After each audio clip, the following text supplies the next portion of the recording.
One cold winter, a lonely queen sat sewing by her ebony window frame. She pricked her finger, a drop of blood falling onto the snow. A profound wish formed for a child with skin like snow, lips like blood, and hair like ebony. Her wish was granted. She bore a daughter named Snow White. Tragically, the queen died shortly after. The king remarried a woman of breathtaking beauty, consumed by vanity. She possessed a magical mirror, daily asking, "Mirror, mirror, on the wall, who is the fairest of them all?" For years the mirror replied, "You, my queen, are the fairest." But as Snow White blossomed, her radiant beauty surpassed the queen's. One fateful morning, the mirror's answer changed. "Queen, you are lovely, but Snow White is 1,000 times fairer than you." A searing jealousy ignited in the queen's heart. She commanded a kind huntsman to take Snow White deep into the forest and kill her, bringing back her heart as proof.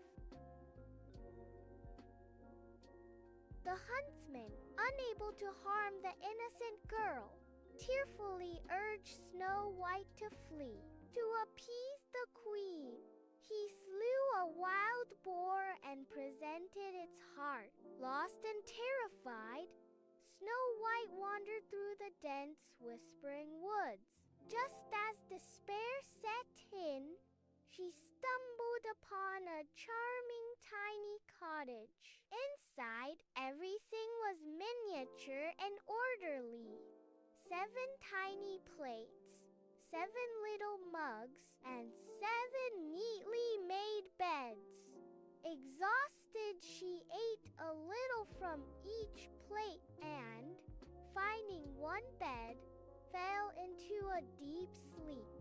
At dusk, the cottage's owners returned, 7 hard-working dwarfs. They were astonished to find a beautiful maiden asleep. Snow White awoke, startled, and tearfully recounted her harrowing tale. Moved by her plight, the dwarfs offered her shelter, but with one strict rule: that she must never open the door to anyone while they were away. Back at the castle, the vain queen, believing Snow White dead, consulted her mirror. To her horror, it revealed the truth. Snow White, high in the mountains, with the 7 dwarfs, is still 1,000 times fairer than you. Enraged, the queen vowed to finish the deed herself. Disguising herself as an old peddler, she journeyed to the cottage. Snow White, forgetting the warning, opened the door. The peddler offered a beautiful, intricately laced bodice.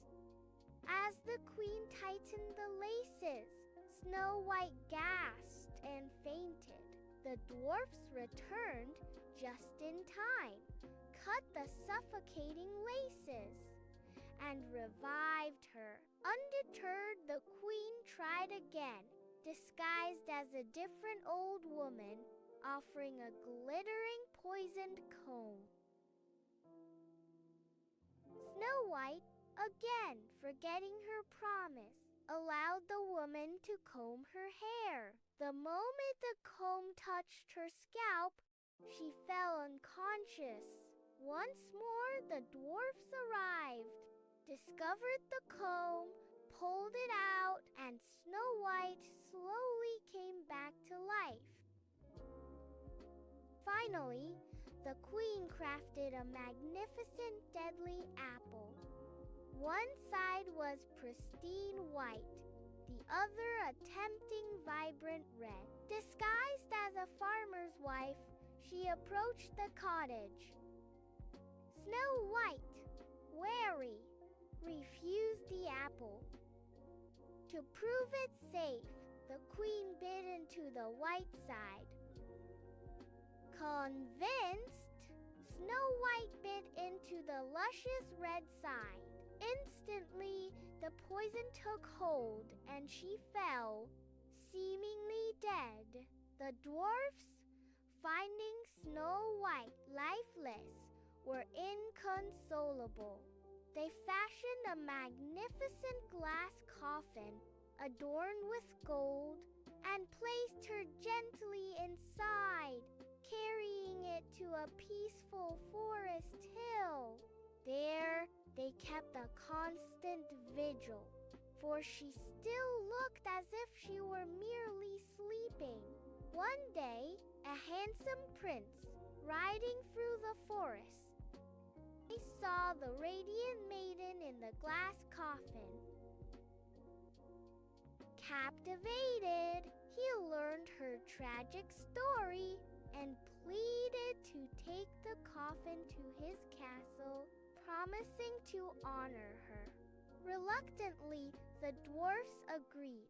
As the prince's men carefully lifted the heavy coffin, one stumbled, causing a sudden jolt. The small, poisoned piece of apple dislodged from Snow White's throat. With a gasp, she opened her eyes, alive once more. The prince, overjoyed, immediately asked for her hand in marriage. Snow White, her heart filled with gratitude, happily agreed. The dwarfs were welcomed as honored guests. News of the wedding reached the vain queen, who consulted her mirror one last time.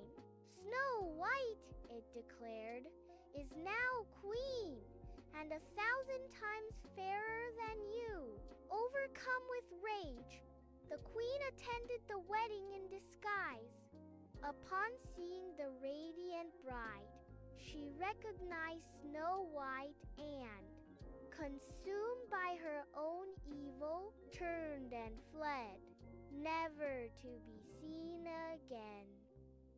Snow White and her prince lived a long, happy life, ruling their kingdom with kindness and wisdom. She never forgot the simple cottage habits, and he always remembered how quickly safety could turn to danger. The dwarfs visited often, their path between the forest hill and the grand palace becoming a well-worn trail. And so the tale concludes. Danger-faced, deceit unmasked, and a life once lost beautifully returned. And so the tale concludes. Danger-faced, deceit unmasked, and a life once lost beautifully